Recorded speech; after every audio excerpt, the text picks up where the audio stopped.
building the transportation system for her and her age group, so I think she should have a say. Definitely, you know what? And she really likes little tiny car airplanes, so it's fantastic. And if my other daughter could have her way, she'd be riding a pink toy Jeep around the entire city. So, you know, we get a lot of people of an older age who would like golf carts to be legal on the streets. So if golf carts could be legal, maybe the toy Jeeps could be legal too. It's a fantastic idea. I know, yeah. I don't know what speed limit we'd set on either of those, but not entirely sure myself. So I'm just confirming with Miss Moncrief. It looks like we are just going live right now. Yes, and so currently just yourself, myself, and Miss Moncrief on the line, and no one in chamber from the public.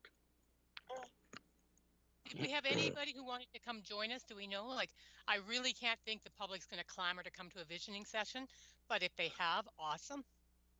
No, I've received zero correspondence from anyone asking to be involved in this. There are several consultants and all this. Mr. Hawkins and Mr. Santamon do the introductions to the consultants this afternoon, and then a few other internal stakeholders as well that have been key to the work that's been done thus far. So. All right. No, I had a great conversation with people on Facebook last night. When I said, oh yeah, I need 3 words, my friends certainly provided more than 3 words. So.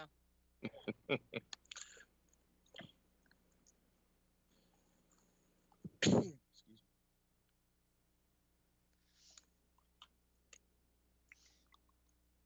Oh, yeah. I can't wait till I've got 3 meetings in a row, so Lucky I just you. gotta remember. Yeah, I've got to remember which meeting I'm in, so I don't switch to public hearing or police commission or. Oh, and thank you for sending me that document. Yes. I sent it in to them. Okay. I confirmed with her that she got it because it was weird to send my personal information via email.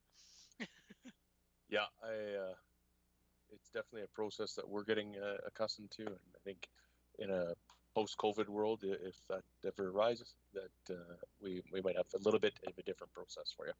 Yeah, I have one where they send me an email, but the email then links me to a lock system, right? Like, so you actually have to go through 2 email accounts before you can send or receive an email, which I find fascinating because then, yeah, so I have to go into one email with one password, and that links me to another email account with another password before I can do things on really important things.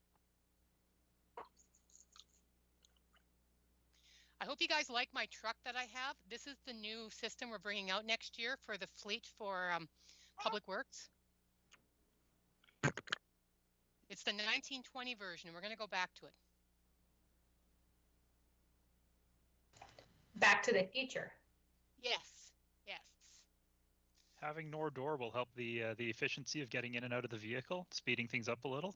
You don't need air conditioning. You just need a really good heater. Cuts down on weight of the vehicle, so probably helps with fuel economy as well in the future. Less potholes.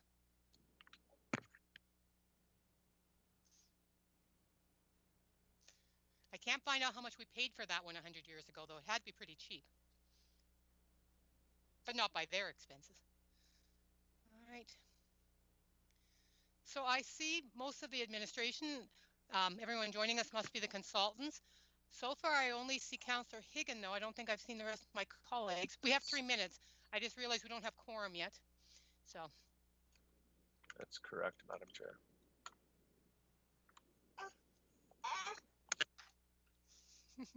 That's not me. That's Mr. Westerson's daughter, just in case you were wondering. I apologize to everyone in advance, as well as to the members of the public that may or may not be watching. I am double dutying today, the parenting and working duties in this lovely world we're doing. So please bear with me, and I do apologize for any interruptions, but great addition to the team. As I was telling Ryan, she is the one we're building the future transportation system for, so she should have a say in what we're doing.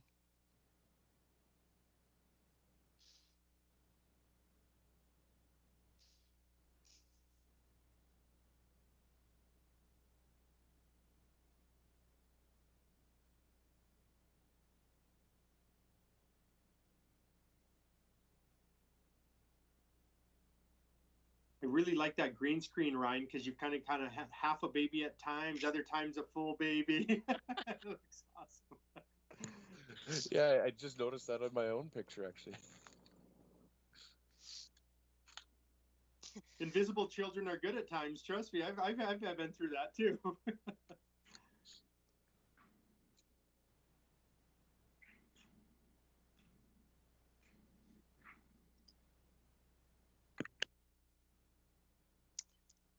All right, we have 1 minute to start, and it looks like we have Councillor Parker has joined us, and one of the JCs. I'm not sure if that's Councillor Kaufman or Councillor Carlson. It appears to be Councillor Kaufman. Okay. So we have quorum for when we get started here in a minute.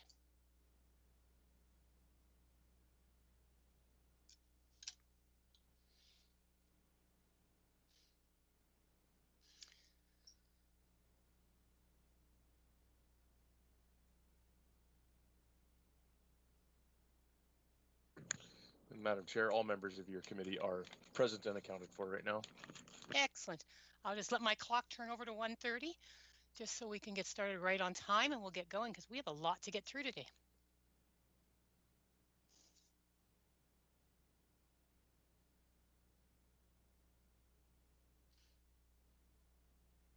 All right, let us get going with the Civic Works Standing Policy Committee of April 1st. It's in the afternoon, so nothing should be a joke because we are actually on good time. I will call us to order and begin with the Acknowledgement Statement. The City of Lethbridge acknowledges that we are gathered on the lands of the Blackfoot people of the Canadian Plains and pays respect to the Blackfoot people past, present, and future, while recognizing and respecting their cultural heritage, beliefs, and relationship to the land. Lethbridge is also home to the Métis of Nation, Alberta Region 3. I'll now move to a roll call. I know Mr. Westerson is at home. Ms. Moncrief is helping us in the council chambers. So Mr. Westerson, if you want to start with a roll call of the members of council, any of the admin and consultants, please. Certainly. We'll do a roll call for the committee. Councillor Parker. Here. Deputy Mayor Miyashiro. Here. Councillor Kaufman. Present. Councillor Croson. Here. Committee is accounted for and present, and also on the line with us are several different members of administration, as well as Councillor Acting Mayor Higgin. Pardon me, Acting Mayor is also on the line. As well, in the room, Ms. Moncrief, I believe, has indicated there is no members of the public present, but Ms. Moncrief, is there anyone in the council chamber? No, Ryan, there is not anyone else here. Thank you. Turn it over to you, Madam Chair. Okay, I think I saw Councillor Carlson as well. Oh, my apologies. Yep, I'm just seeing the other JC initials right now. All right, perfect. So the first thing we'll do is the adoption of the agenda by consensus. I just want to give a little bit of information before we go forward. We are looking to be done the entire agenda by about 3:45, 3:50, because we then need to switch over to the public hearing at 4 o'clock. The visioning session, which we're going to be heading into first, we're looking for a total of 90 minutes, but I know the consultants would like us to take a 5-minute break at 2:30 so that they can take some time and around 2:30 and draft up or create the draft statement. So just to give you a heads up that we will take a break around 2:30 and then go back for the rest of the visioning session. Around 3 o'clock. Gee, thanks for giving us so much time till the public hearing. Appreciate that. No, that's just 5 minutes between getting the draft statement and coming back. And then at 3 o'clock, Ms. Parker will come in with the Energy Conservation Master Plan, which will take us to about 3:45.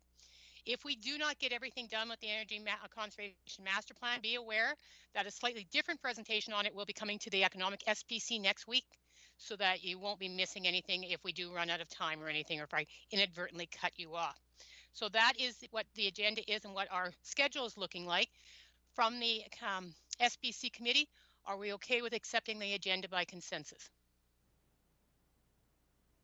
Just, Madam Chair, if I can ask, if the same presentation is going to be appearing in Economic SPC for the sake of time and the significance of the first agenda item, would there be some prudence? Would it be prudent to actually just postpone that to the SPC so all members of council receive the information at the same time? If there is a requirement to review it twice? As I said, there's slightly different presentations, so I'll have Mr. Hawkins answer that.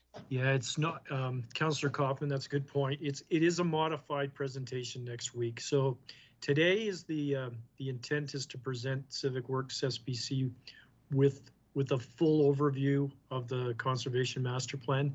Next week's SPC is just to reinforce the connection between the Conservation Master Plan, Energy Master Plan, and the CIP. So it's a much abbreviated version that's intended for next week. So we would like to do both presentations. We just have the backup plan if something goes wrong. So by consensus, we will adopt the agenda. Next, we have the consent agenda. The minutes of our last meeting, the 4th of March, are on there, as well as the status of initiatives. I just want to update one thing on the status of initiatives. The transportation safety plan information will be coming May 6th. We will not be seeing it today. So we will need to update the status of initiatives form, and that will be amended. With the amendment made to the consent agenda, can we move it by consensus? SPC committee, are you fine with that? Okay, seeing no disagreement, we'll move on.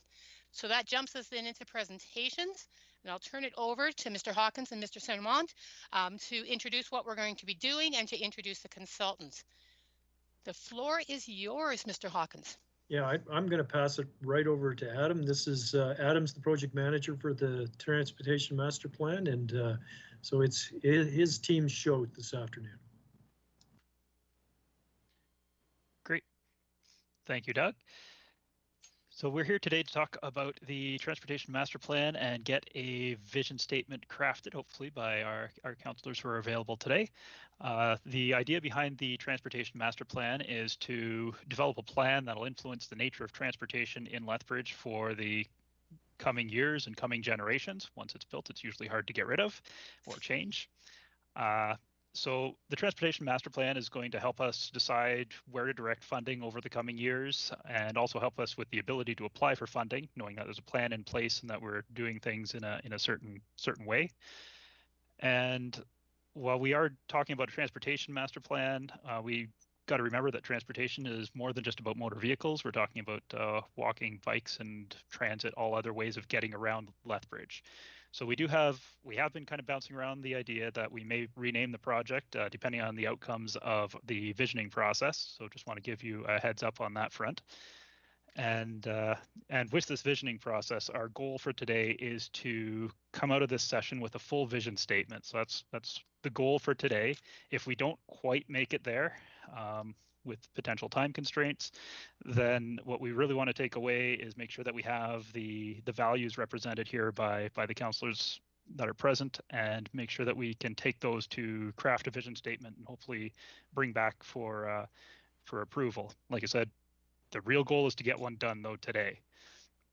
Throughout the presentation and through as we explain the process in the background, if you have any burning questions, feel free to interrupt us. If you have materials though that you're just really wanting to get out there to put into this vision statement, we ask that you hold on to those until we get into the visioning activities. From here, I'll turn it over to our consultants. Gabriella, she'll introduce the team and lead us through this visioning session. Thank you, Adam. Hi, everyone. I'm a director with Argyle, and we're supporting this project with the engagement. And with your permission, I will go ahead and share my screen so that you can see what I'm referring to. Can someone confirm that you can see my screen? Perfect. Yes, we can. Thank you very much. I'll go ahead and start the slideshow. Perfect. So as Adam said, we are here for a visioning workshop with you, council members. We know you're incredibly busy, so we greatly appreciate you taking the time to this 90 minutes to meet with us and go through this visioning exercise. And the agenda for today, we can advance the slide deck. Here we go. Perfect. So I'm joined with by two colleagues, Marielle and Rianne. They'll be supporting this workshop today. Rianne will be taking detailed notes, and Marielle will be supporting us with the development of the vision statement, as well as an exercise that will take you through. And we'll get underway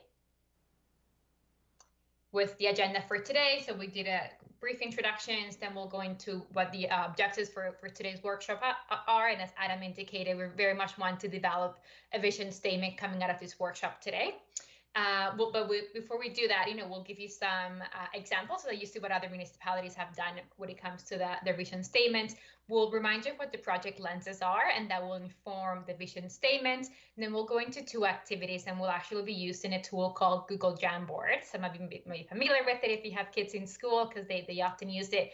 And I want to take a moment to see if you, in the meeting invite, there is a link there. So if you click on that link, that will take you right into the Google Jamboard. I will be sharing my screen, but in the exercise and the activities that we'll be doing, we'll be asking you to work on that link. So if you want to take a moment as we're presenting to go and click on that would be fantastic. And let us know if you have any difficulties accessing the link or anything of the nature, and we can support you with that. And then after the 2 activities, it will take about roughly 45 minutes. We'll pause for 5 minutes. You can get some water. We'll sort of finish putting together the vision statement based on what we've heard through the activities, and we want to confirm it with you. And then we'll give you a quick overview of the engagement timeline, and then we'll have a moderated Q&A session at the end. So that is the plan for this 90 minutes. Perfect. So I'll go into the workshop objectives. So they are to identify and discuss elements of a vision which will shape the transportation master plan and inform public, Indigenous, and key stakeholder engagement. And we heard from you that it was very important that we have a chance to meet with you and work through this vision statement before we go out and do the public and stakeholder engagement, Indigenous engagement. So we've shifted our strategy and timeline to make sure we sort of start solid on a solid footing. I have a chance to hear from you first. And as Adam mentioned, we really want to come out of this session with a developed vision statement. Perfect. So what is a vision statement? Well, first of all, it is a guidance tool for growth and change. It is made up of aspirations for the future. It identifies what we want to become, and it reflects the value of our community. And an example of a vision statement you may be familiar with is the one coming from the 2010 Municipal Development Plan. And I'll read that out loud, and you may be familiar with that one. It says that we will continue to work together to ensure that Lethbridge demonstrates active leadership in environmental stewardship and innovation, and is recognized as being a safe, healthy, vibrant, prosperous, economically viable place where all people can fully participate in community life.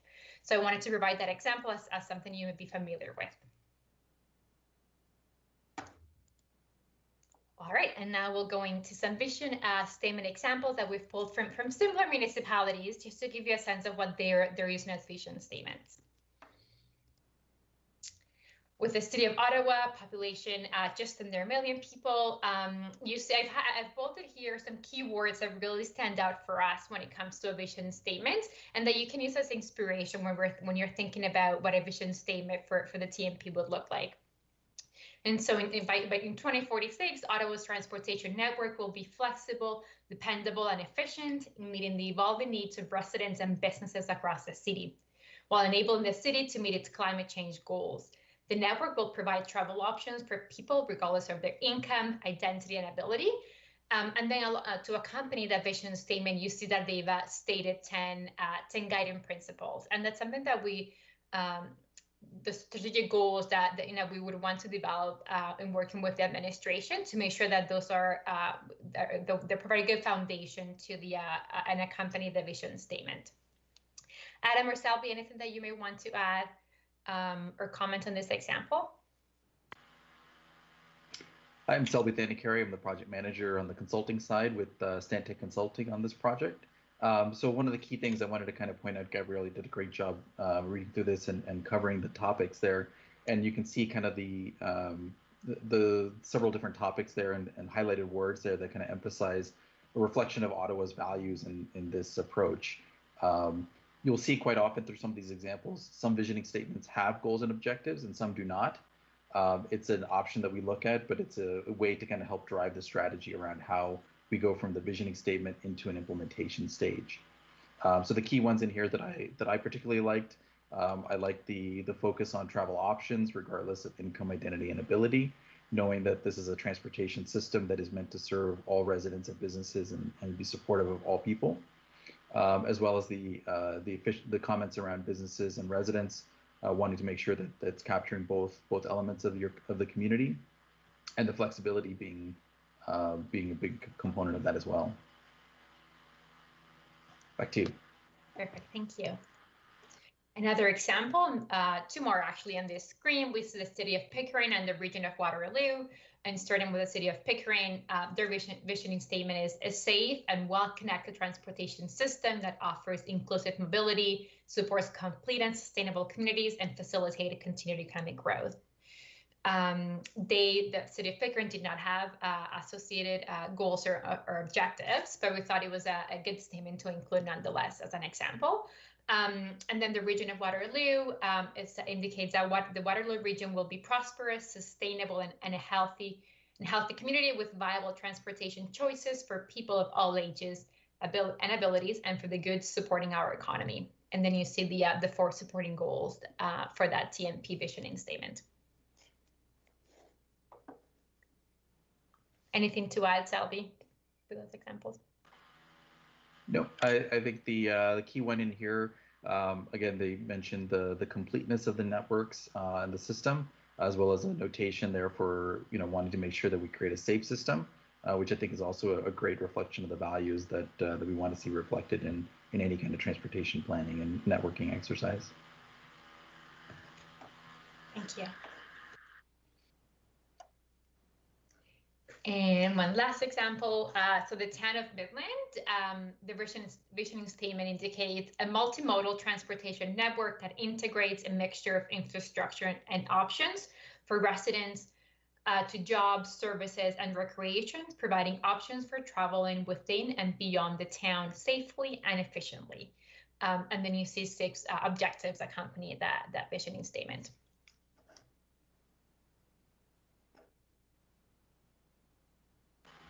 Gabriella, one thing I would throw out with this one that I found very interesting is included in their visioning statement was an acknowledgement that the town is part of a larger system and that there are feeder networks that support the larger community. And they recognize that through that statement that there's a connection that they have to beyond just the town limits. Thank you. All right, any questions, anything of concern or anything that council members would like to comment on those examples? Any questions? Sorry, it's Rob. Just one thing to note that I think the simpler the better. The one from Ottawa looks grandiose and nice, but there's no way anybody will remember everything. And I think in order for a vision to be effective, at least the people that work in transportation and city council and administration should have a pretty good grasp of what that vision is without trying to have to look it up every time. And I think that's a really important factor when you're developing a vision for any department or any community. I think Councillor Parker has his hand up. Yeah, thank you very much, and thank you for this. Thank you for the examples. I agree completely with what Rob was just saying there, and I really like Pickering. I like it simple, clean. Sometimes we like things in threes. I don't know why. We just like certain objectives. But I noticed that they don't have any goals and objectives. But you first have to have goals and objectives before you do a visioning statement. Am I correct?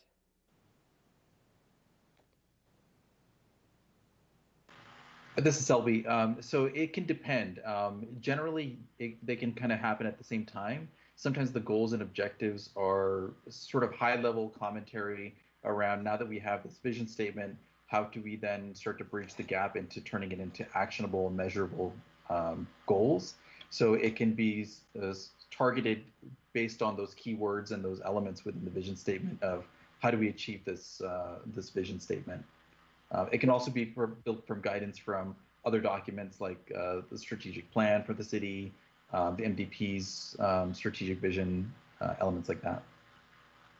Would you, thank you for that answer. Would you agree that a good visioning statement, and maybe I'll go on this, follow up on this later, a good visioning statement should stand alone by itself and really doesn't need any goals or objectives having to describe it? It should be pretty much self-encapsulated, that someone should be able to read that and go, yes, I know what that means. Am I correct on that, or am I making it too simple?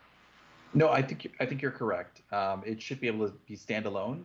the goals end up sort of help bridging it from the overarching principles and values into something that we can then target strategic focuses on.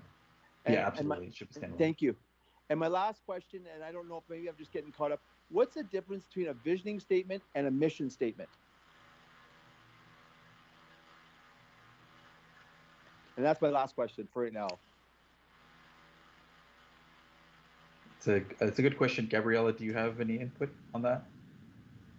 I can speak to that as well, if that would be helpful. So when we talk about vision statements, it's really about sort of like those aspirations that you wish to achieve.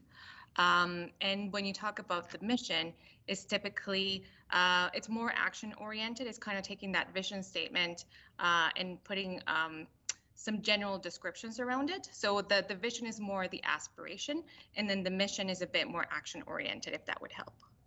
Thank you. Thank you, Madam Chair.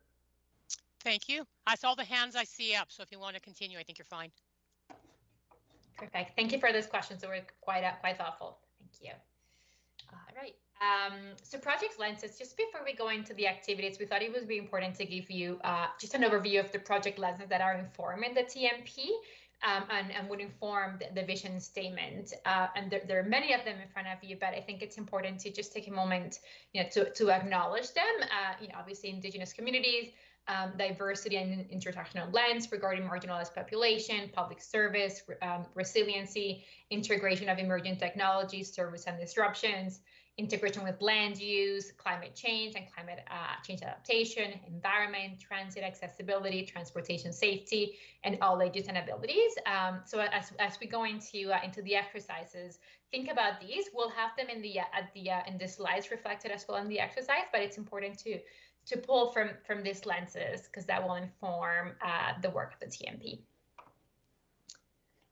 All right, so now we'll go into the fun part of the activity, and I'm just going to switch tabs and going to the Google Jamboard. I want to confirm, I said that I have a number of people logged into the document, that everyone has access to this document, that you can see it on my screen, but that you're also able to you just see at the top here, the arrows, to click through, because we'll be clicking through those slides as part of the activities. You see some heads nodding. I assume everyone's able to see, but if you can't, and see someone is able, moving things around. So just be mindful when you're sort of working through the document that you may, you have the ability to delete things, to move things around. So try not to delete your colleague's comment and draw on it. Perfect. So I'm just gonna just open up my document here. Excellent. Someone scribbling. Thank you for confirming that you're able to work on a document. So this is the first activity we have 2 activities for today, and this one will take about 10 to 15 minutes.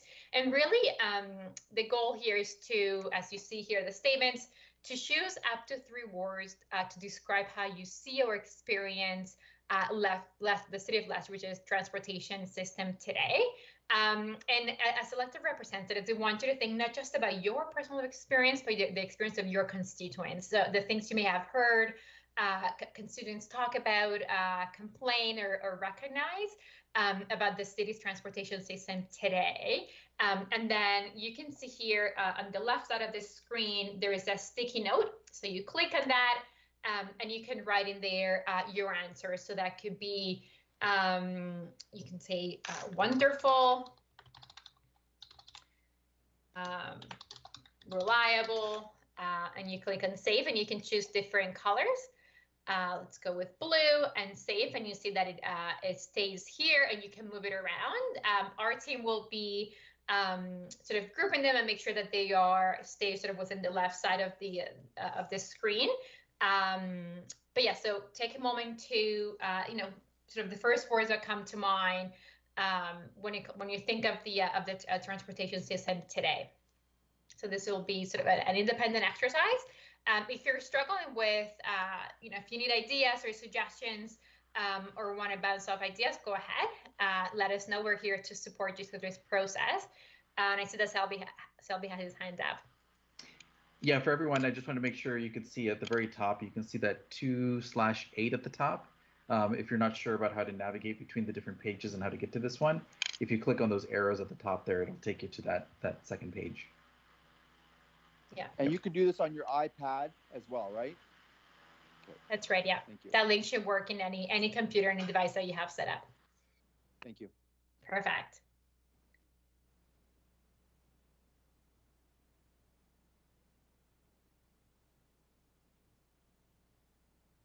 And you'll see at the bottom of that slide, we've got those project lenses. So when you're thinking about that transportation system, transportation today, you can sort of refer to those project lenses and get some inspiration.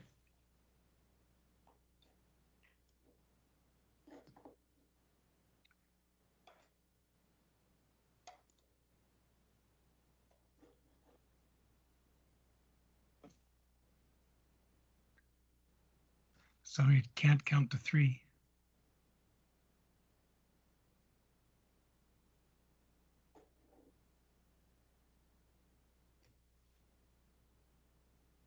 Perfect. Thank you.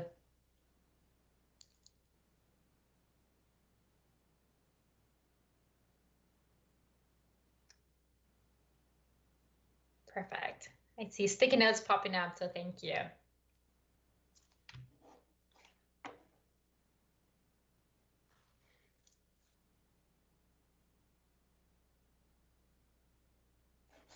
I'm just working on 2 devices here. I'm trying to get it all open.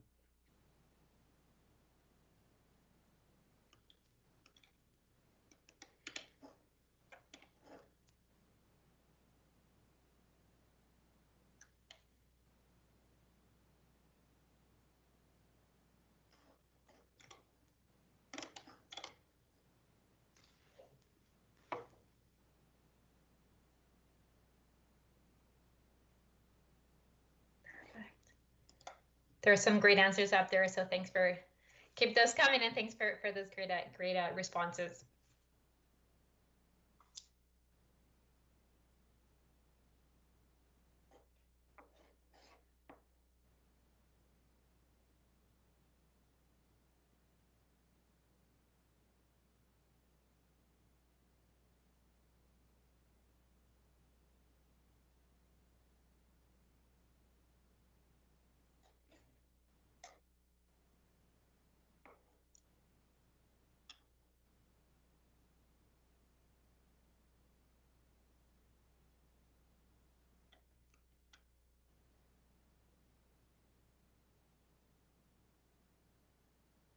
Am I supposed to be a certain color? No, that's okay. Okay. Okay. Yep. Whichever color you prefer. I think fuchsia. Beautiful.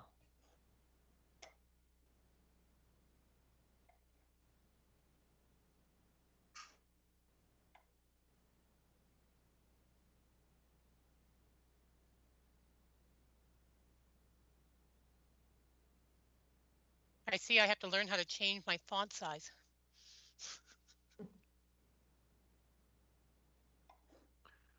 Or perhaps just write less. That's not going to happen, so I need to change my font size.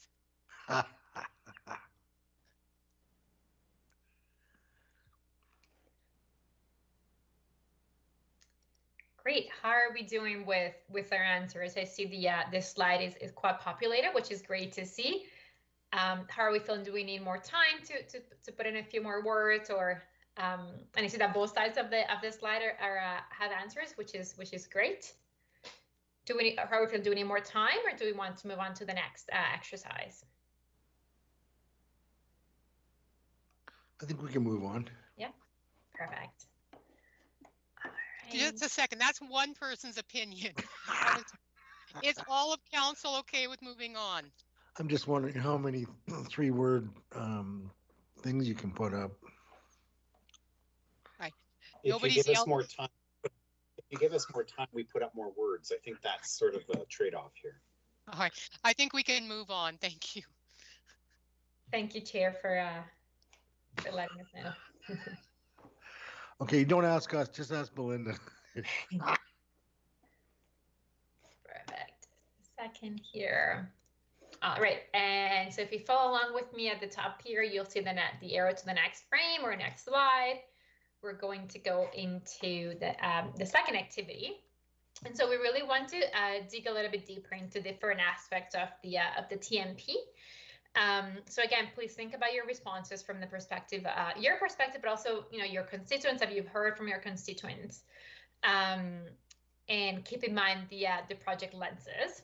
So today, imagine an average day from start to finish. Think of the modes you use, your constituents use, the pathways, the sidewalks or roads that you travel, and the places you move between or visit. So how do you experience transportation today? And how do you think others experience transportation today? And when we think of others, I go back to your constituents. How do your constituents experience transportation today? Think of those who roll instead of walk, those whose first language is in English, or those who live in a suburban versus urban rural space. So thinking about today, the good, the bad, everything you may experience from the beginning of your day to the end, and understanding that in today's, given the pandemic and that we're mostly working remotely, today may look a little bit different from what it looked like 14 months ago. So thinking beyond the time that we're in the pandemic, think about outside of the pandemic, what that today use of transportation will look like in a typical day.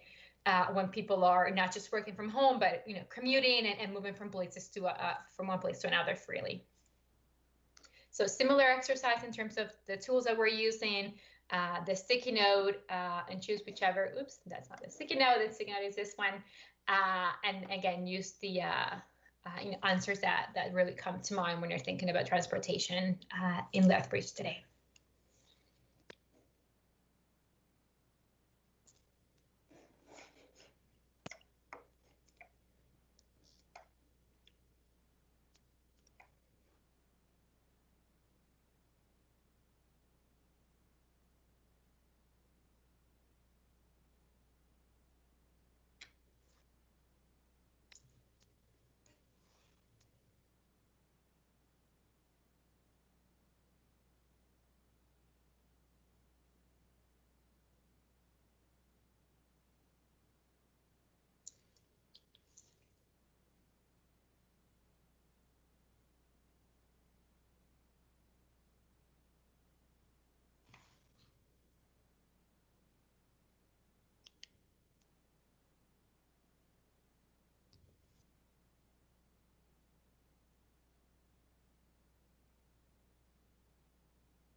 Excellent, lots of answers there. Thank you so much.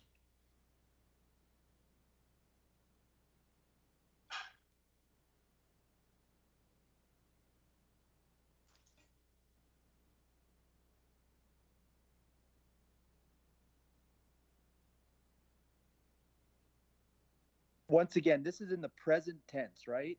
Correct, Present today. tense, okay. I would say in the present tense, thinking beyond the pandemic, but with the limitation that a pandemic brings, but in present tense, yeah. And if you find that you don't, we'll leave the this open exercise open for the entire workshop. So if if we're in another slide and you think of an answer, you can always go back on your own device and put in any other answers that come to mind. So there's a bit of flexibility there.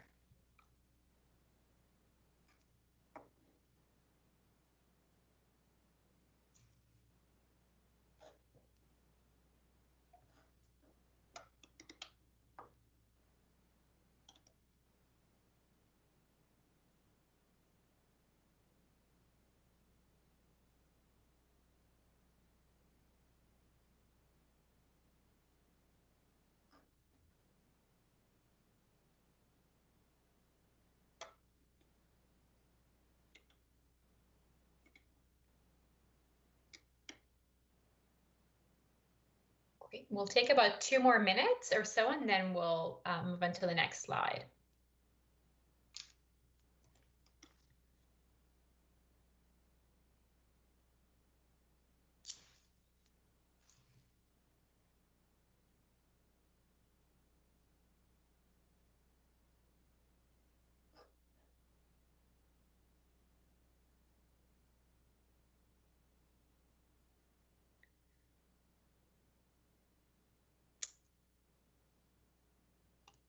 Any other responses? Any other answers? Or do we want to move to the next part of the exercise? There are lots of great answers up here, so that you counselors are doing a phenomenal job. I don't see anybody reacting, so I think you could probably move on. Perfect. Thank you very much.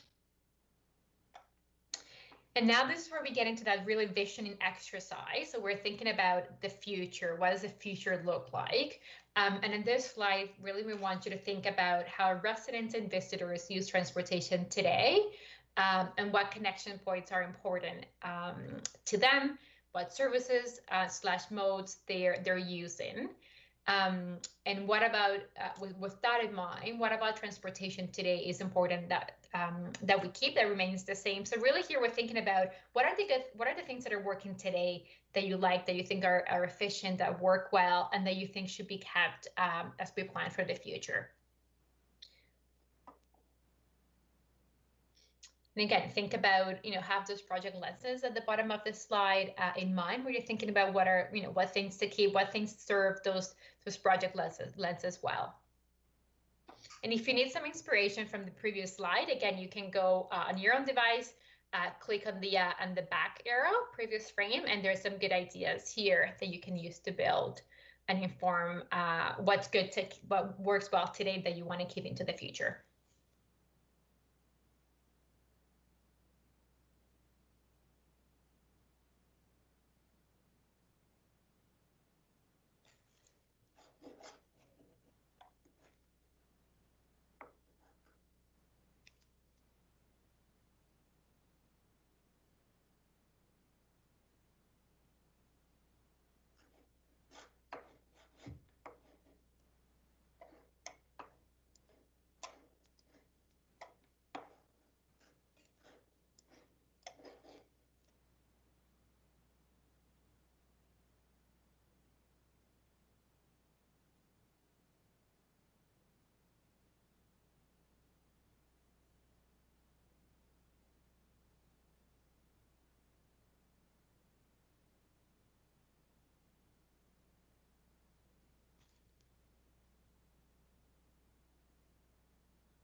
Great. We'll take about 2 more minutes or so for this activity.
For the consultant, somebody said herring, but they meant sharing. We don't have fish.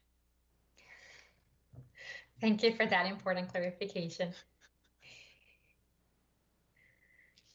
We have pike. Well, but not herrings.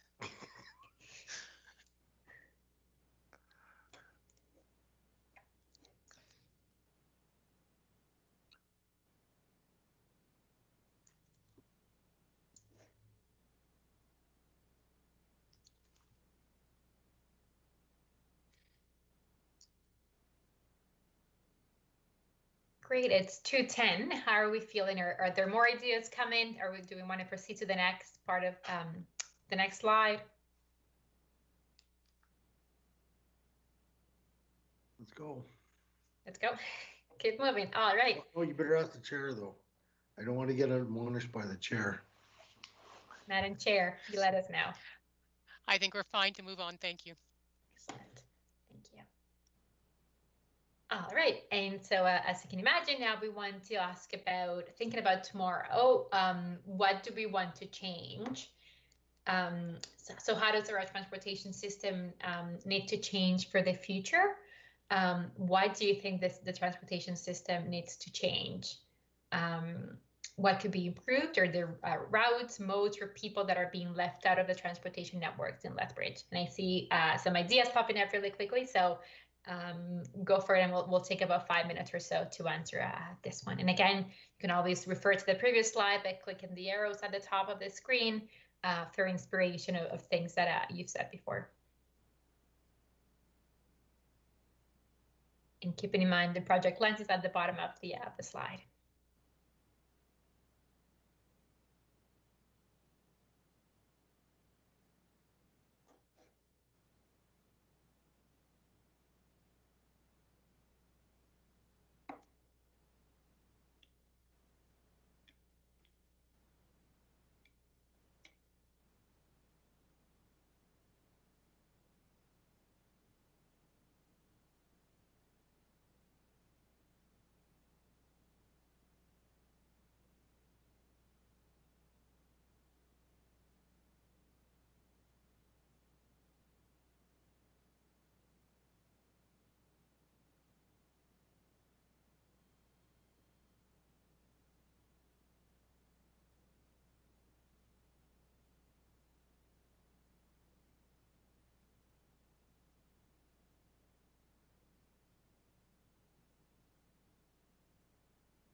we'll take about 1 more minute on this slide.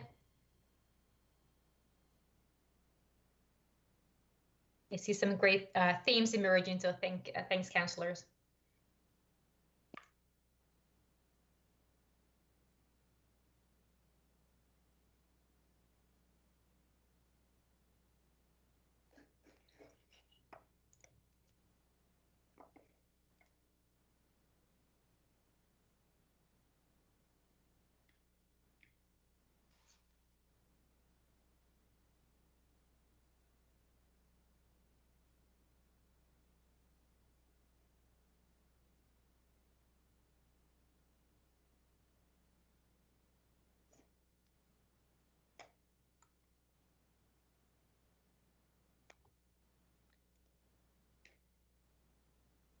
All right, it's 2:15. Are there other answers coming, or do we want to move to the next slide?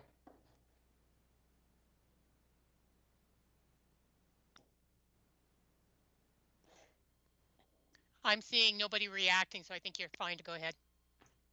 Thank you, Madam Chair.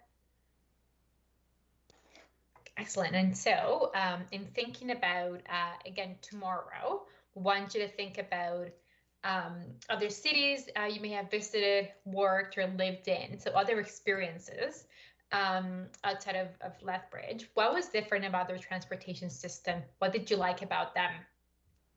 And what was missing? Are there routes, modes, or people that are being left out of the transportation networks in Lethbridge? So getting inspiration from other places and even from Lethbridge, what do you want to add that is currently not there, or that can be enhanced, or can be more responsive to some of those project lenses we've mentioned? And why do you think those elements are missing?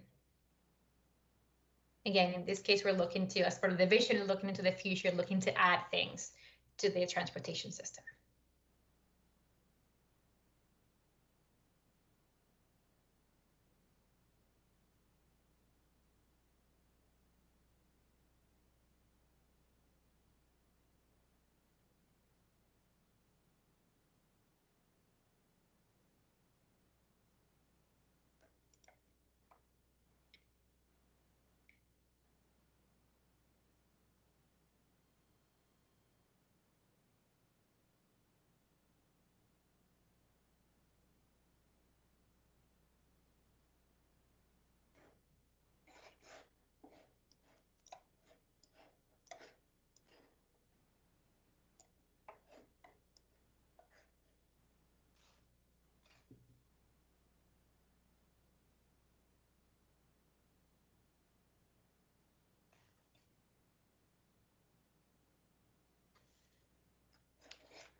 All right, we have 1 or 2 minutes left in this exercise, and I see excellent new ideas popping up. So we, in terms, again, think about anything that you think should be added from your personal experience, the experience of your constituents, that you feel things that are missing and should be added or considered as part of the transportation master plan. And again, this is a long-term document. Thinking about decades into the future, and that will help shape the future of the city of Lethbridge.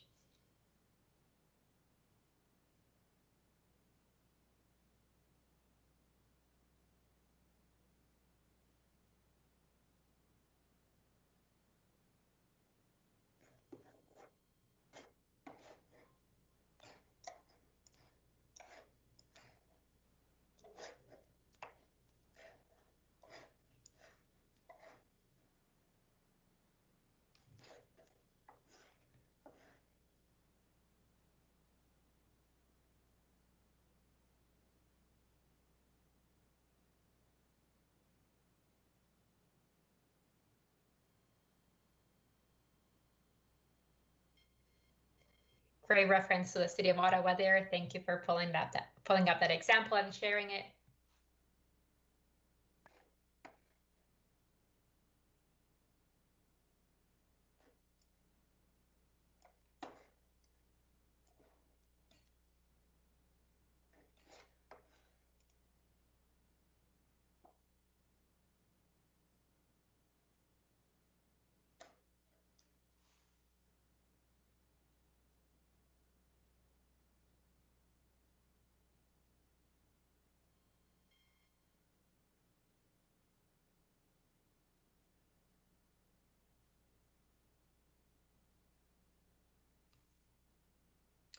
All right, it is 2:20 and I want to be mindful of the time. Do councillors need 1 or 2 more minutes to finish answering, completing this slide? It is the last slide in this exercise, in this activity. After this, my recommendation is to take a 5-minute break so that we can quickly review the answers and come back to you in about 5 minutes with a suggested vision statement, or at least some elements of the vision statement. But before we do that, I want to ask if there are any other questions or answers, if you want us to revisit any of the elements of the activity, things that you feel are really important to bring up as a group, or feel free to go on and add those answers yourself. So the question is, do we need an extra minute or two to complete the activities?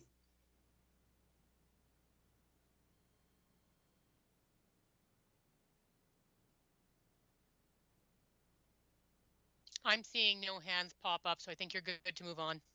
Perfect.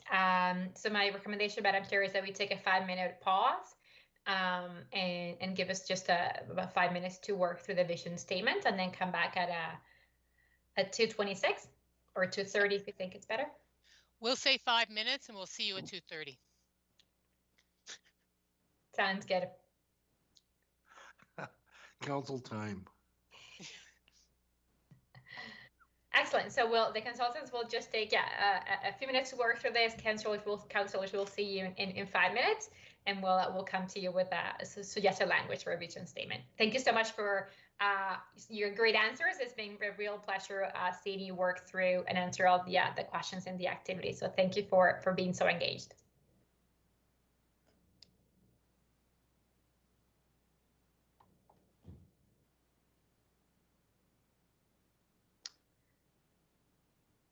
All right.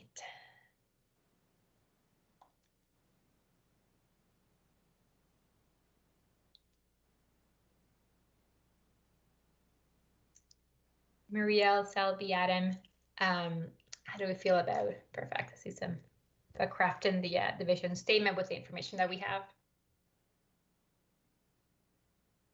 So we're kind of doing on the chat, Gabriella. Okay, excellent. Sorry, I wasn't monitoring it. No, that's okay. Excellent. So there's some ideas there.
No, you wrote that. Am I correct?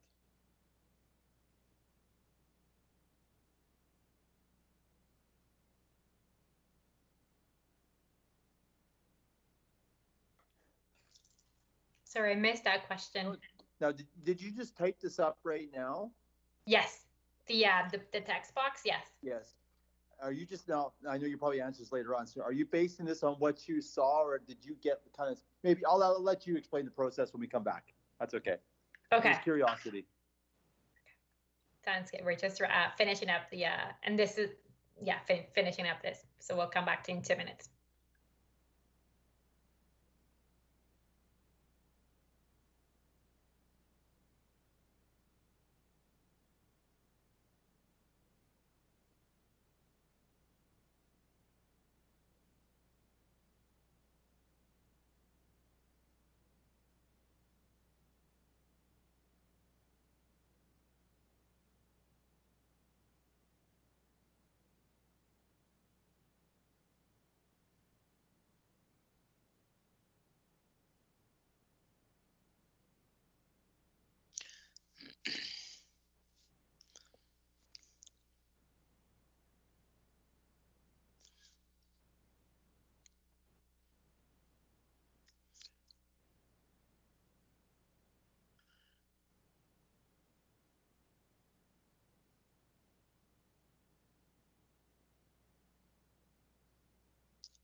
All right, it's seen that it's 2:30. Do we have everyone back in the virtual room?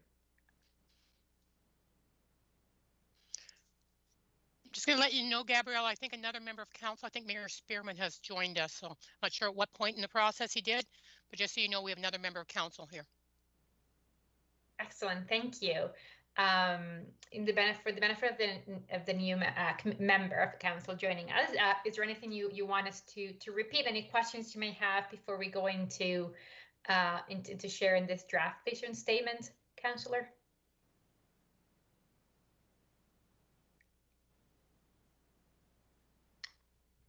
All right. So there was a question about sort of this statement here. So this is what it's a draft statement based on the answers and the that we received to the two activities, and you'll see some some keywords here that are really sort of reflect that we saw sort of repeated across across activities.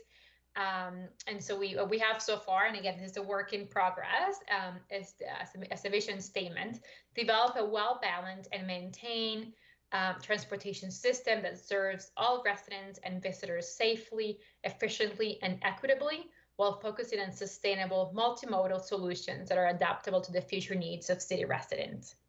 So this is what we have so far, and my intention is that we take perhaps 5 to 10 minutes to go through, ideally 5, but we have more time if needed, and this part of the exercise within the 90 minutes, of course, to get your feedback on this draft vision statement. Are there keywords that you think are does it sort of hit the right the tone? Does it reflect the answer you've provided us, or the things that are missing that need to be added? So I'll open up the floor for comments.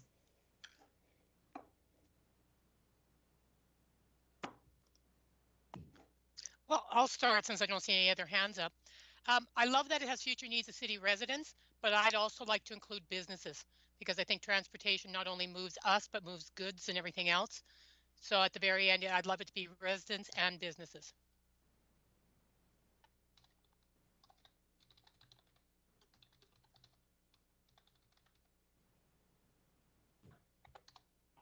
Do you need to put the word, sorry, Madam Chair, could you just put the needs of the community versus then you're picking and like you're kind of putting people into little boxes and all, like businesses? Could you say the community?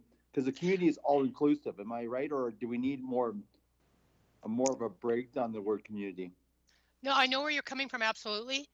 It's just when I was discussing this with people, nobody thought of moving goods. Every time I said we're looking at the transportation system, they jumped to transit and people. They never thought of goods. And for me, I'd put it in there so that it's not lost as we move ahead. But again, I'm amenable to, you know, the will of Yeah, council on this. I understand what you're saying there.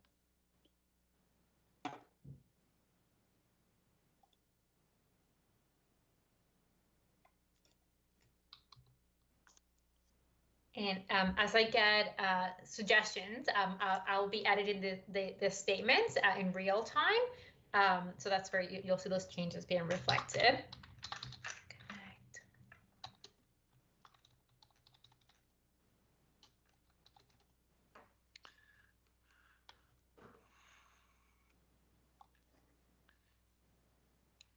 Madam Chair, I like the wording.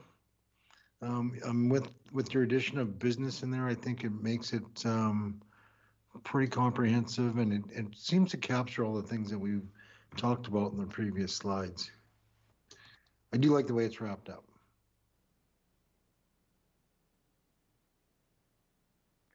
Okay, Councillor Carlson, Councillor Kaufman. Councillor Carlson, you always like wordsmithing. We haven't heard from you. Councillor Higgin, what do you think?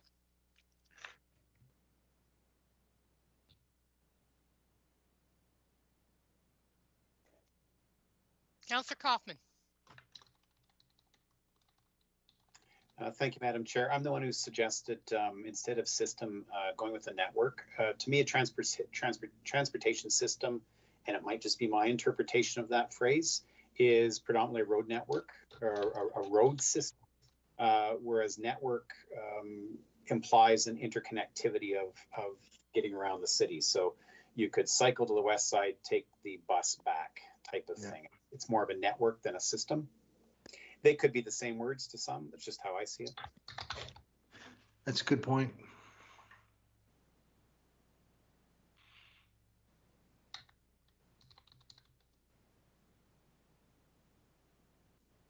And perhaps the word integrated somewhere.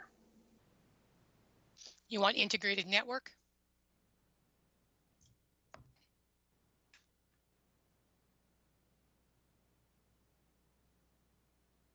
An integrated transportation network. I'll throw that out for debate.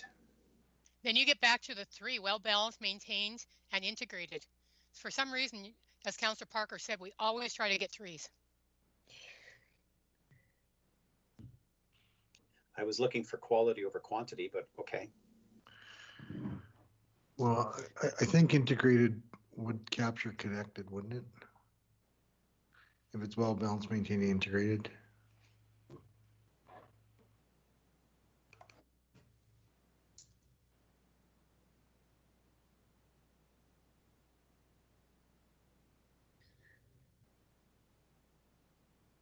All right, so you see two sort of draft statements here in front of you. Wondering if we can, and this one, the one at the bottom is the consultants and administration team working together to sort of reflect some new ideas. Do we want to, do we prefer one over the other? Do we want to merge them into sort of pull the best the themes and words sort of out of each of those two and combining into one? Any comments or observations there? I like the connect Lethbridge as the beginning better than develop a well-balanced, because it is all about Lethbridge and not the system. So combining that connect Lethbridge with the top one, like, there's things I like in the top one, but yeah, the focus is what Lethbridge will get out of this, not what the system will be.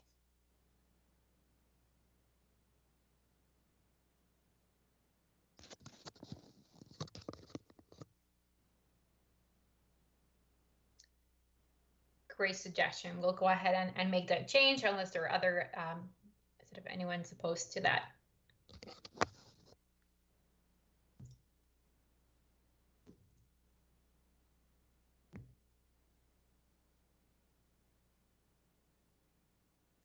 Excellent. Any other comments or observations about those two statements that you want us to they want to highlight for the group?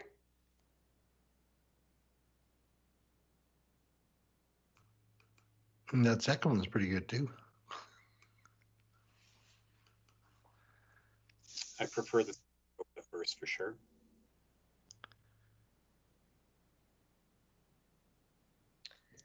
All right, just be mindful of the time.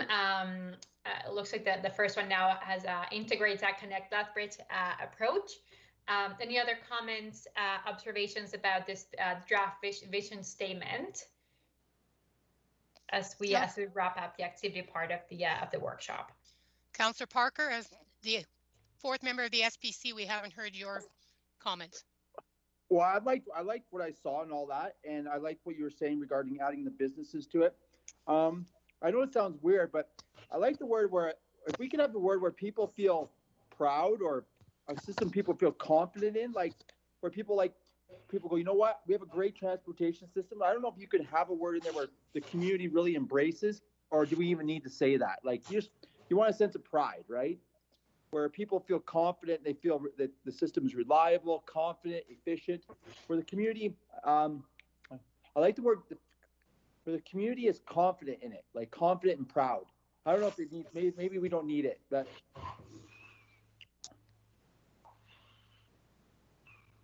Embraced, that's embraced. How does that sound? Because then it's used.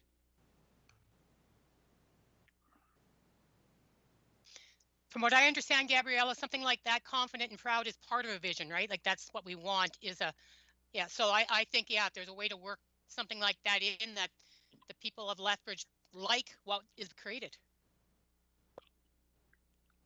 Like, you always, like, the community's buying into it. They believe in it. That's all I have, Madam Chair. Thank you. All right, the other members of council, Acting Mayor Hagan, Councillor Carlson, anything to comment on? Thank you, Madam Chair. Just along with the proud, I mean, you can do all these things. Like, you can provide safety by dropping giant concrete bollards between a bike lane and the cars, but it's ugly as sin. So that's why I put about the attractive or pleasant, perhaps. I don't know, stress-free. I'm not sure how you word that in, or if that is important to anyone else.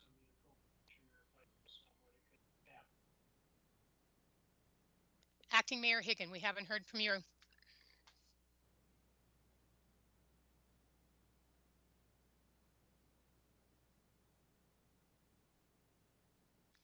He says he's here, maybe he's not. All right. And I know Mayor Spearman was saying he was listening, but I don't think if he could comment. So I think everybody's had a chance to have a say.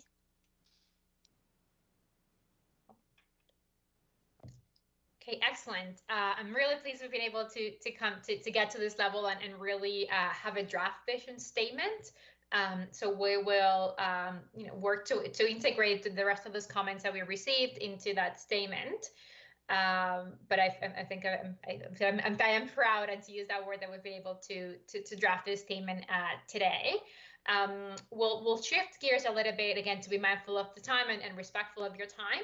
And we'll wanted to share. So this concludes the activity part of the workshop. I wanted to briefly highlight the timeline for this engagement. Just to give you an overview of what sort of almost this year-long process will look like, and also have an opportunity to spend a few minutes to answer any other questions you may have or the public may have. So I'm going to switch tabs now. And Adam and Selby, you let me know if you want to come back to the sort of the more finalized statement towards the end, but I'll go into the rest of the presentation now. All right, so we've gone through the activities. Here we go. Going to slideshow. Bear with me for a second. Just quickly go through these until I find the right slide. Perfect. Here we go. All right, here we go. So the sort of the four phases of this TMP engagement is: one, involved. So we're doing this vision exercise with you today. And then we'll go into, once we have the statement finalized, we'll go and engage internal stakeholders. So think of administration, and we'll work with them on those strategic goals as well that will support the vision statement. The second phase is the understand phase, where we'll look to understand existing issues and mobility barriers and engage the public. And that engagement with the public will be very much informed by what we've heard here today. And this vision statement. And then we'll go into phase 3, which is consult. will validate the recommendations and set priorities. And phase 4 is the inform phase. So we'll be finalizing and presenting the TMP. And of course, we'll be keeping the stakeholders, partners, yourself, aware and informed of the implementation strategy, and we'll break down the transportation priorities for the coming year. So very quick overview of what this sort of year-long process will look like, starting with phase 1 and moving all the way to phase 4.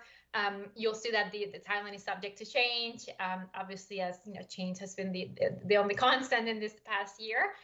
But this is the plan. So the visioning, the understanding of the existing issues and mobility barriers, validating those recommendations and setting priorities, and then the last phase, finalizing and present the TMP. Any questions about this timeline at this moment?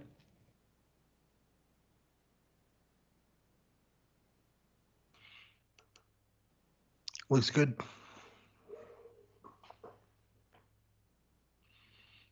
No, I think we'll be seeing you a few times at Civic Works, it sounds like. That's right. Yep. Excellent. Then we go into, are there any pressing questions that we haven't gotten to throughout this sort of almost 90 minutes? Anything coming out of the timeline or the vision statement that you want us to revisit? I think we just have to understand our own process right now. So you're going to fine tune that vision a little bit with some of the comments. Am I correct? Just to reiterate. That's right. Yeah. So maybe I'll go back into, if my computer cooperates here, I'll go back into the here to see if we have a more sort of a revised version. And so I think we've integrated all of the comments, but yes, I'm wondering, Adam or Sal, if you want to sort of jump in and explain where do we go from here in terms of getting the final statement to the committee members?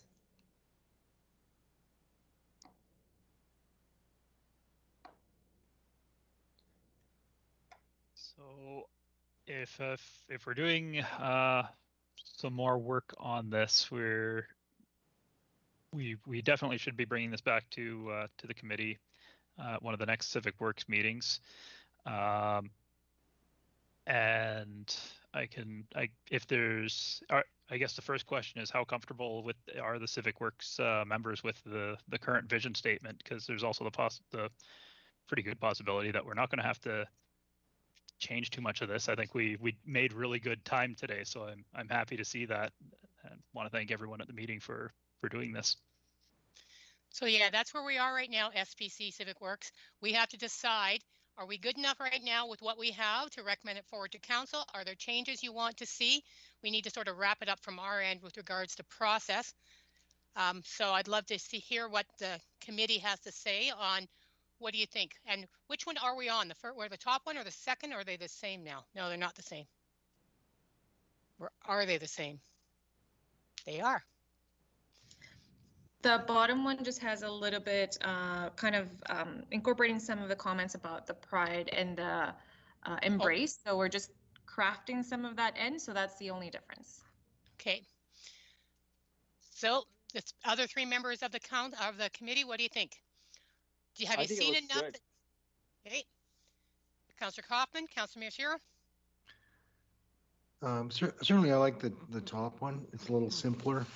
I'm not. I'd have to think about having a transportation network as a point of pride for the city. It's a bit of a shift of mindset for me, so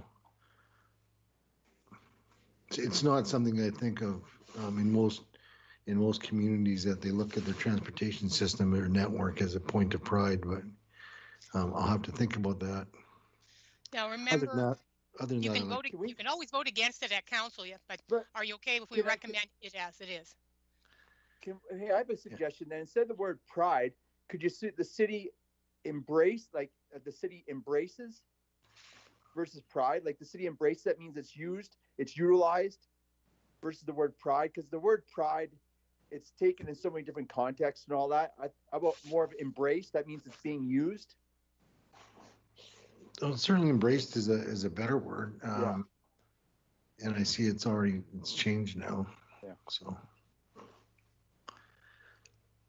Okay, with that change, Deputy Mayor, are you okay with taking it forward? I'm okay with the first one for sure. Okay. All right, that sounds like overall consensus. So who wants to be the mover of the Transportation Master Plan being visioning statement being recommended to Council? I can do that, Madam Chair. Or Ryan, yeah, Okay. Ryan. All right, so Councillor Go ahead, Parker is moving that, and all in favor? Aye. All right. Thank you so much for this. I love how quickly you got this all put together, and it's a comprehensive statement. It's very good. Thank you. And you got us done 10 minutes early. That's a good thing. That's yeah. Hopefully we're ready to go on. So thank you all. Thank you, Mr. Sandoval, for bringing all that forward and for getting us started on that. And I think we and the public will look forward to where this is going to go.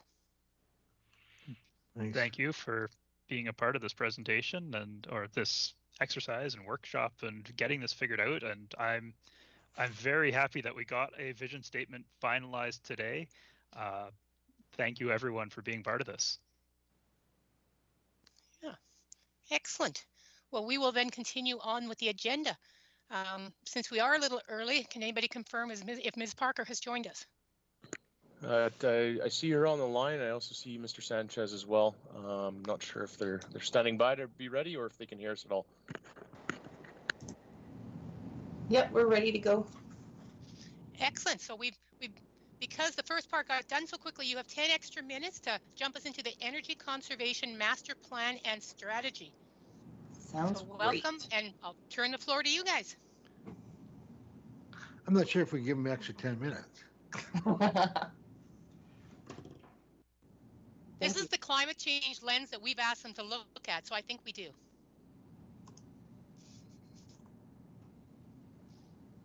Just trying to change the view on my screen. Oh,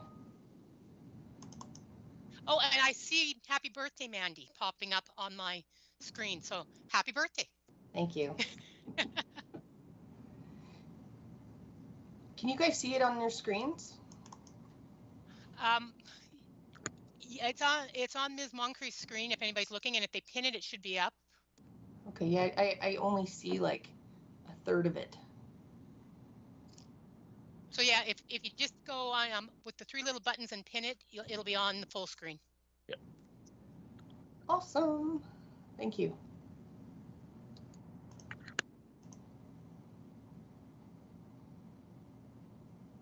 Okay.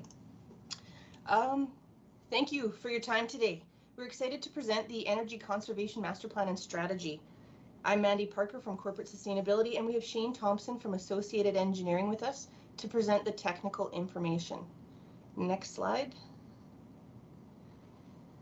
So just to set the context, the Energy Conservation Master Plan and Strategy was initiated during the 2018 to 2022 operating budget as N84, and the details from the initiative are on the slide.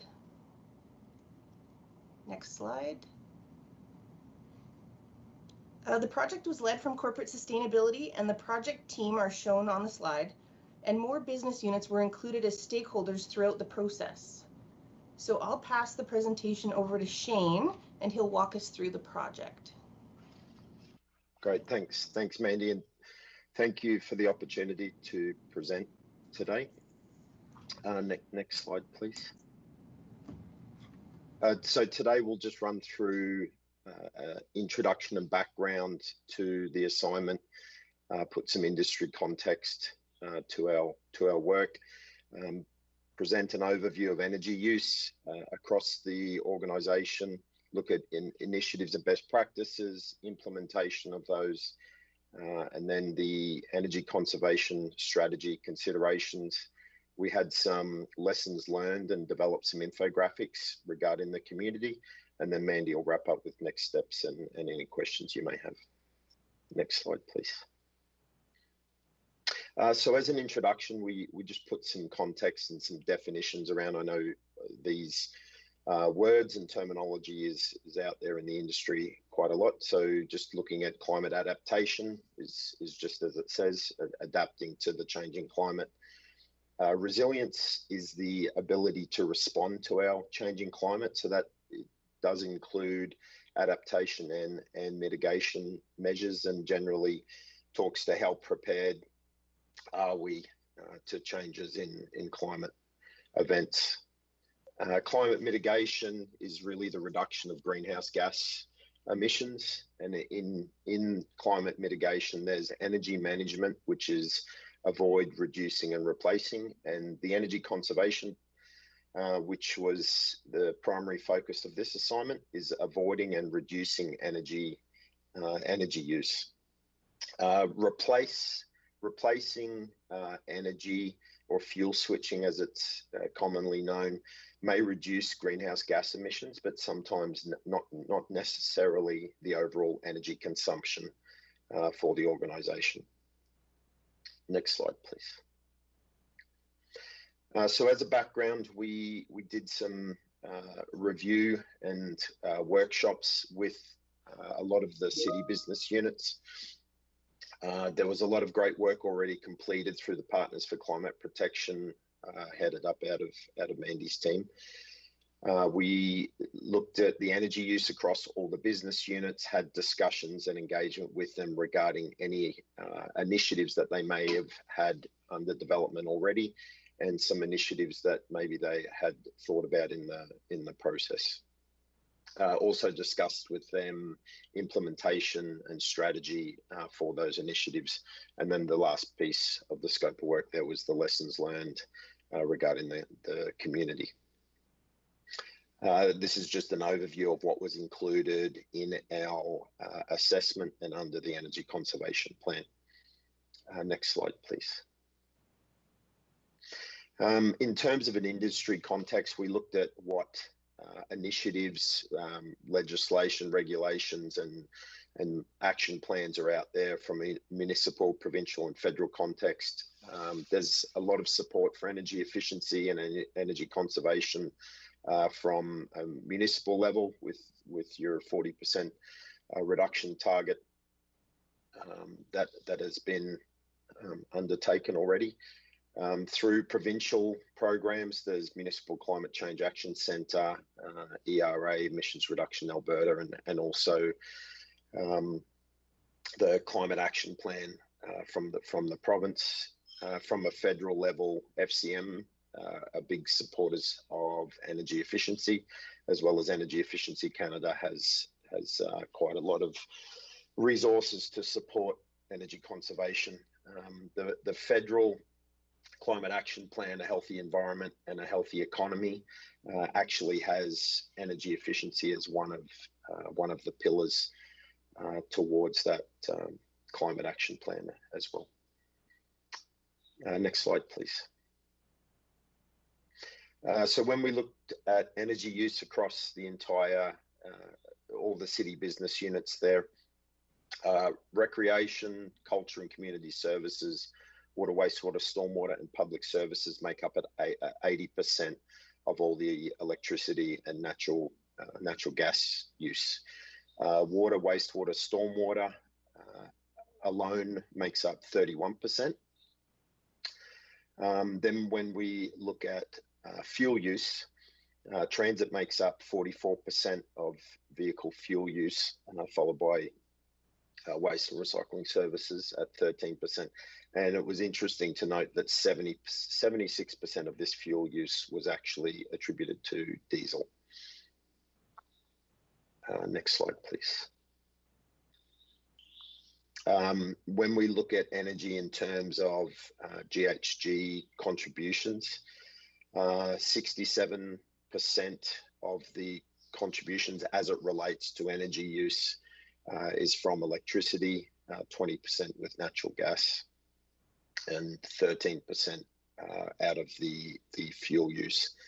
On the right-hand side there, you can see the pie chart by business units.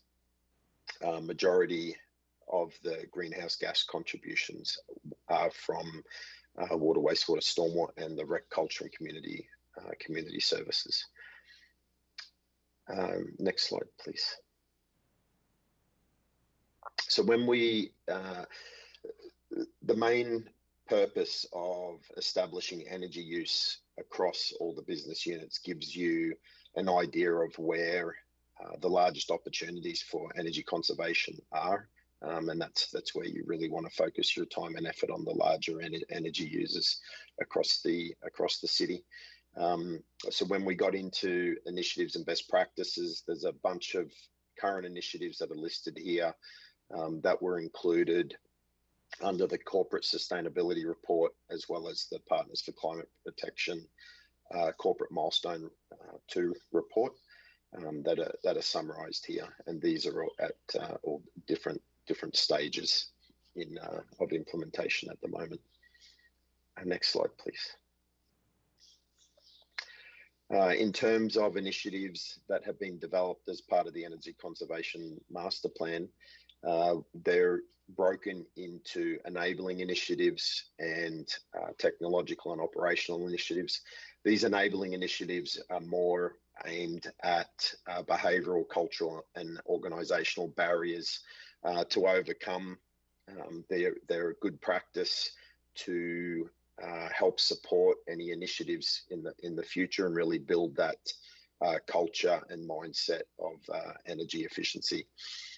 Some of the main ones here are just around getting a better understanding of energy use across each business unit through such things as developing a community of practice, which would have representation from each business unit that would come together to discuss energy conservation, lessons learned, challenges, and also opportunities for sharing good success stories across the business units.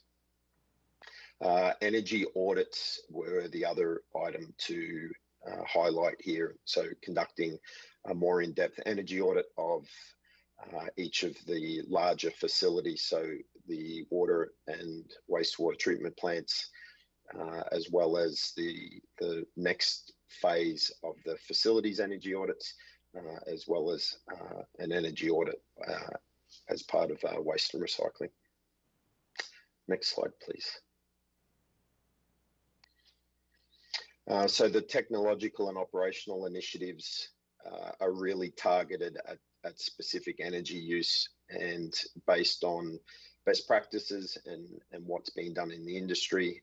As you can see here, it's not surprising water, wastewater, and stormwater have the majority of the opportunities there, given that they're one of the larger energy users across the city. There's quite a few other initiatives there as well that have been discussed with the various business units. Next slide, please. So in terms of implementation, this graphic is meant to depict current initiatives that are at kind of various stages of implementation, a 1 to 5 year horizon, and then looking out 5 to 10 year horizon. And these are prioritized mainly based on opportunity, how easy they are to implement, and also the return on investment that you get with each of these initiatives. So these timelines are open to adjustment based on current business plans, what's included and gets approved through your CIP, as well as opportunities to bundle initiatives. And then the big one there is there's a lot of funding opportunities out there, both at the provincial and federal levels, that potentially could be used to support implementation of these initiatives also. Next slide, please. So in terms of the energy conservation strategy, again, this would really rely on building that energy conservation culture with those enabling initiatives, having something like a community of practice to really promote an energy conservation mindset. There'd need to be specific governance around the energy conservation plan to follow up and adjust as required regarding implementation of the initiatives, and that constant learning, review, revise, and adjusting as initiatives get implemented, and challenges or barriers or other opportunities may come up there. The graphic on the right there is meant to depict all the different policies, strategies, and plans and tactics that the city has developed over the past few years. It's just meant to highlight that there's a lot of interconnectivity between them, and then when they're developed or being implemented, that there should be consideration with the overlap and the interrelationships between them all. And same with the graphic on the left there, just highlights how integrated asset and service management is in terms of energy management, community resilience, and then the climate adaptation and mitigation pieces to all of this work. Next slide, please. So this is just a couple of screenshots of the infographics that have been developed with the intent to share these with the community. They highlight opportunities in terms of saving money, health benefits from improving energy efficiency in your home, and there's a bunch of various ideas there that people can look at and consider in terms of their houses. Next slide, please. The second page is focused on both transportation and then also that whether it's commercial, institutional, or any other buildings other than residential there. Talks again to ideas that can be implemented or adopted to reduce energy use and conserve energy across the community. And on the right-hand side there's just a couple of resources and links there that people can go to in terms of funding opportunities or getting more information regarding energy efficiency. Next slide, please. And I'll hand it back to Mandy now. Perfect, thanks, Shane.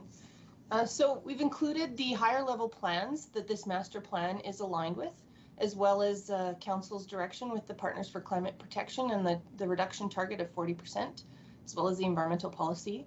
So what our recommendations are is that the Civic Works SPC accept the Energy Conservation Master Plan and forward to City Council for approval as the strategy to reduce corporate energy consumption, and then consider approving and funding the initiatives as they come forward through CIP, operating, and any policy or bylaw.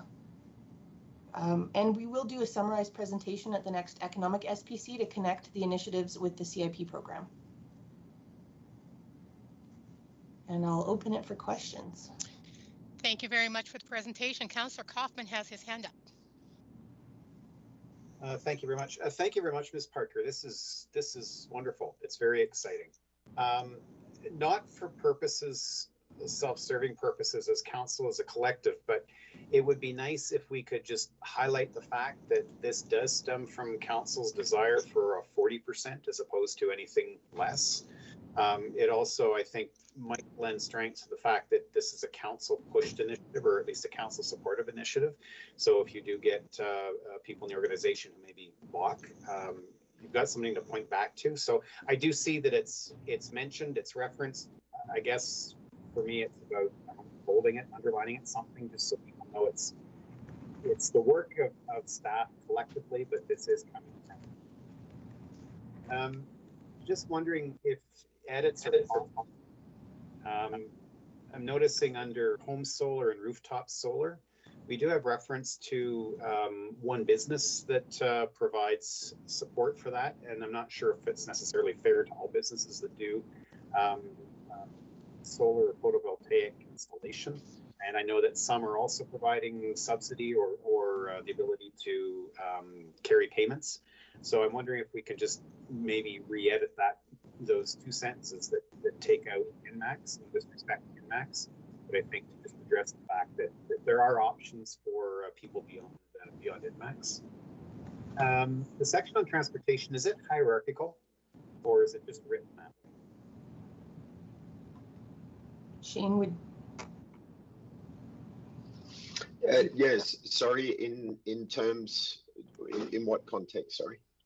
Well, I just, we start talking about vehicles and then we go to carpool, we work our way down to transit and eventually to walking. I'm just wondering if that is intentionally hierarchical. If it is, I see it as sort of being a reverse hierarchy. Yeah, go ahead. Yeah, no, it could be done that way. It's actually not a bad idea to, you could change the order of that around to kind of show people what's obviously better to walk than bike and so on. So I don't think it was intentionally done that way, but for sure we could make that change if that's something you think would resonate. I'm only one of 4 in the group and one of 9 of council, so I would leave that up to conversation. If it's something that's not going to create an issue, in my mind, reading through it, it seemed to go from most energy use to least, and yeah, it was the same thought that you had, Shane, about going from the least energy use to the most. So I have additional questions, Madam Chair. I can hop out if there are others. No one else has their hand up, so if you want to keep going, go right ahead. Okay. 5.3, the enabling initiatives. I see under 5.3.2 you talk about encourage business units to be accountable for their basically their energy program, whatever that may look like. But how does that remove the behavior or the culture, change the culture? Can you just walk me through I think it's just more around being bought into that. So the accountability piece, depending on where the targets for this energy conservation plan sit, if it sits external to the business units, it makes it a little bit sometimes harder for them to be bought into these initiatives if they don't have that ownership around it. Okay. Yeah. Okay. Yeah, I think I see where you're heading with that. Okay. 6.6 governance.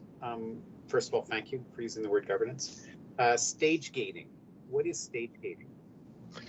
So that would be, for example, if you had a project or a business case that went forward, a stage gate typically has different gates essentially that you go through, and within those gates there are different criteria that each project must meet. So for in this instance here, there would be a gate to go through to demonstrate energy efficiency and how that project contributes to the master plan and the targets set forth. So that's just an example of something. So I'm not 100% sure if that's a term used in your CIP process or how projects actually get funded, but I guess that's a term taken from industry best practices. Okay, thank you. I might just come back to that then in a second. Sure. Last one, 6.7 on policy, and it's great that you actually reference procurement. Do you either of you or any of you know if we run into energy procurement issues when it comes to our the agreements that we have signed? Are we still able to procure based on an energy reduction or an energy target requirement, or do we run into trade agreement issues? And the only reason I raise this is I know that when the conversation on CETA, the Comprehensive Economic Trade Agreement with Europe, was being negotiated, this was one of the things that when sub-governments, like municipalities, are looking to meet energy targets and things of that nature, there were at the time barriers. Some of those barriers still existed.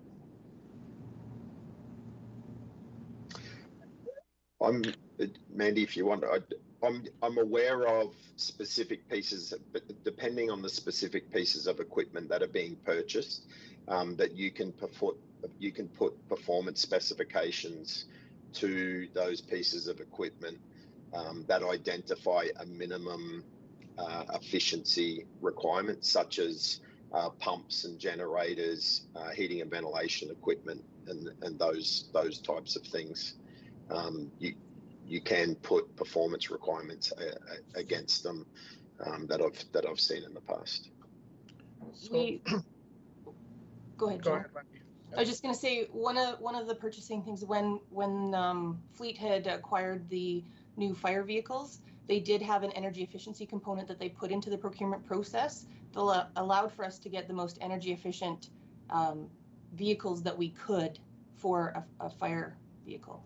I'm not sure if it was a pumper truck or what exactly it was, but. Okay, that's good to know.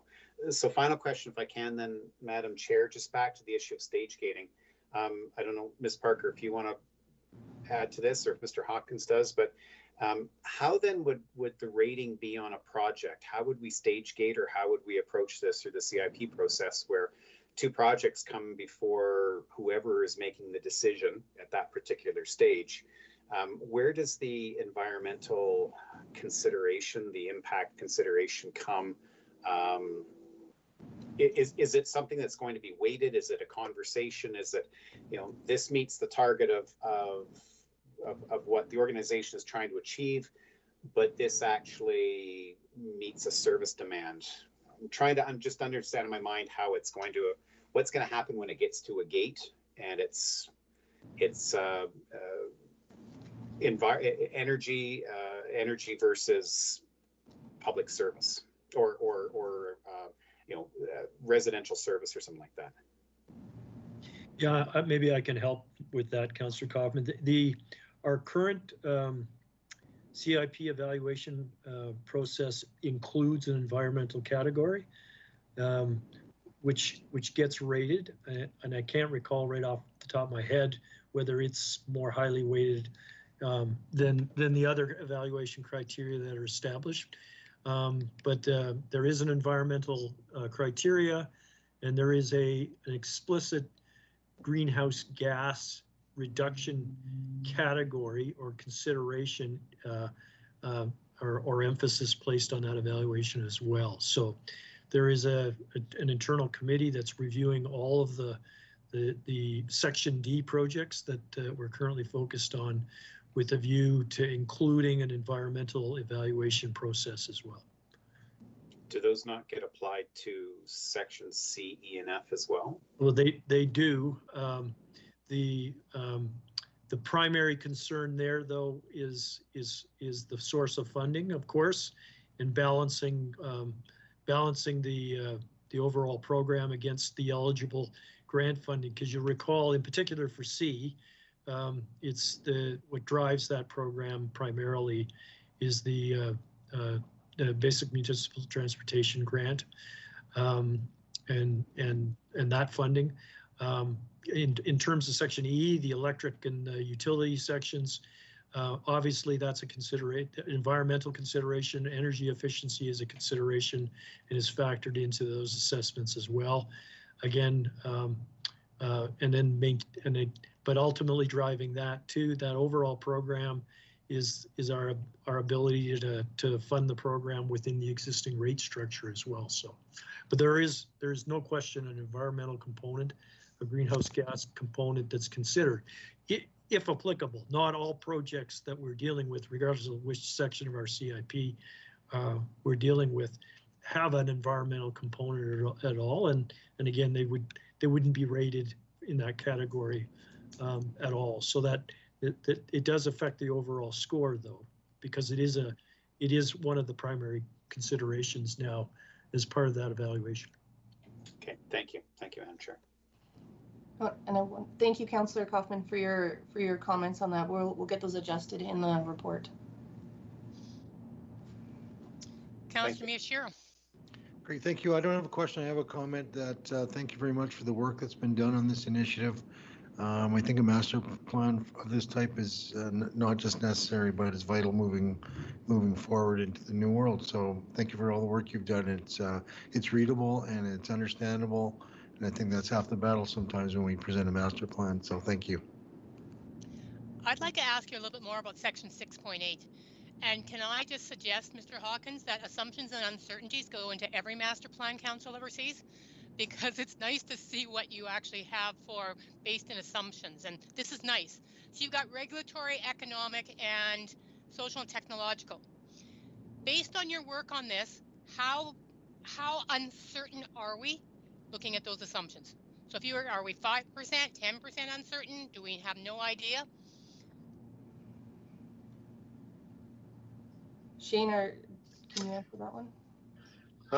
In terms of, I think it'd be tough to put a percentage to it. I think everyone would agree the landscape regarding climate is changing daily, weekly, monthly.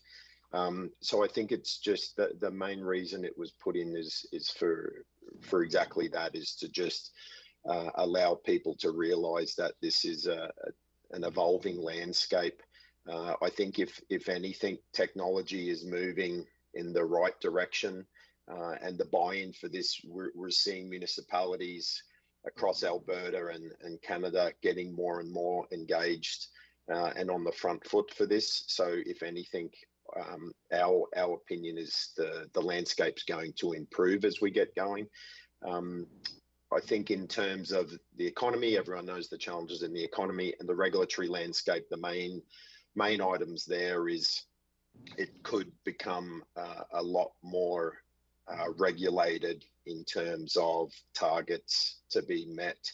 I don't think there's typically any municipal targets that are implemented for the province and across Canada. There's a lot of regulations put on industry already, but you could see that coming down the road as well. So we could make a point that we should make the changes before somebody tells us we have to make the changes. That's right. Yeah. That's correct, Councillor Krausen. I just want to add to one of the other benefits of the assumptions is, like, in this way we're documenting what is the background on which we base the proposals that we're doing, and 5 years down the road, 4 years down the road, we can always go back and it's part of the master plan. So there are no guests, no what was the reasoning behind what was presented at the time. So this again allowed us to have a documented process that we can always go back and make sure we know why we did what we did. And again, it's awareness, because as Shane mentioned before, things are going to change. And by knowing what we use as a baseline at the time, or what was the assumption, we will be able to better adapt to those changes. Well, as I said, I really appreciate having that in there, because there is no plan we make that doesn't have assumptions and uncertainties. But this one actually just very clearly tells us what they are and gives us some sense of where we're going to be heading. Do we have any other questions from members of council or committee? All right. So the motion that I have from City Clerk's Department is to accept his information. Ms. Parker, you was suggesting we recommend this. There will be a modified version next week at Economic SPC. What is, in broad terms, what is their motion going to be, just so we're not duplicating up? That one would be accept for information. So we would be the one bringing it forward because we have the larger presentation and the larger plan. Theirs is just how it applies to the CIP at Economic. Absolutely. Okay. So do my colleagues agree with having a motion to recommend that this be adopted by council? Yes, I'll do that. Okay. Councillor Kaufman, are you in agreement? Yes, I am. Councillor Parker, are you in agreement? Oh, good. Thank you. All right. So we will recommend that forward to our colleagues. Thank you very much for the presentation and for the information. Thank you. Thank you. So we jump now to submissions. There is one submission. This was an answer to a question from Councillor Kaufman when we were looking at the River Valley information and all of the submissions from members of the public. Councillor Kaufman had a question about what sustainability was to each person, They have put their information together and have supplied it there. Councillor Kaufman, does this answer the question you posed that day? Thank you, Madam Chairman. I believe it does. I appreciate the feedback and the input from everybody on that. Thank you. Hey, anybody else have any questions about that? No, it was great they put the time and effort into the answers. Certainly they were quite comprehensive for the question that was posed. Yeah, and I assume, Mr. Hawkins, that'll be useful for staff as well, because now you have written information as you guys move forward on continued discussions with the members of the community. Yeah, that's correct. No, it helps as we move forward with the working group and engaging all of the stakeholders as we move forward. All right. And so the motion before us is to accept it for information, unless anybody wants to give back the information they already took into their head. I think we will accept it as information. No? Okay. All right. Can I get a motion? Councillor Parker, do you want to make that motion? I think Kaufman should. He had other motions, so, and Councillor Parker hasn't had, oh no, he did. Okay. Councillor Kaufman, do you want to make that motion to answer your question? I'm quite comfortable doing that. Yes, thank you. And I'm indifferent as well. Thank you. All right, so we will accept that as information. That brings us to the end of the formal agenda. Is there anything that any members of SPC have a concern about before we adjourn in front of the other public hearing? No, it was a good meeting. Thank you. All right. Thanks, Madam Chairman. Thank you all. Thank you, Mr. Hawkins, for everything your team has brought forward. Thank you, Mr. Westerson and Ms. Moncrief, for all your support behind the scenes to make everything just go so smoothly today. And I will see you all in just over half an hour at the public hearing. Yeah. Oh, no, I'll be sick. Sorry. I'm kind of ill. Talk to you guys soon. See you guys later. Thanks, Bye. folks. Thank you.